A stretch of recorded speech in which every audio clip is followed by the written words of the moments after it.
കേരളത്തിൽ ബി.ജെ.പിയുടെ പ്രതീക്ഷകൾ വർദ്ധിക്കുകയാണ്.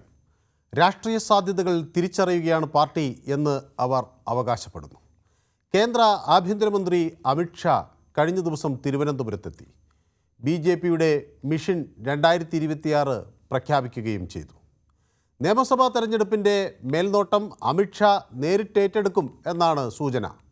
20 സീറ്റെങ്കിലും ലക്ഷ്യമിട്ട് 40 മണ്ഡലങ്ങളിൽ കടുത്ത മത്സരം കാഴ്ചവെക്കണം എന്നാണ് സംസ്ഥാന നേതൃത്വത്തിന് ലഭിച്ചിട്ടുള്ള നിർദ്ദേശം.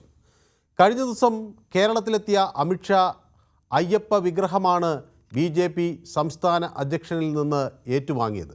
ഒരു സമ്മാനമായാണ് രാജീവ് ചന്ദ്രശേഖർ അത് സമ്മാനിച്ചത്. വരാനിരിക്കുന്ന നിയമസഭാ തെരഞ്ഞെടുപ്പിൽ ശബരിമല സ്വർണ്ണക്കൊള്ള പ്രധാന ചർച്ചാ വിഷയമാക്കും പാർട്ടി എന്നതിൽ നിന്ന് വ്യക്തമാക്കി.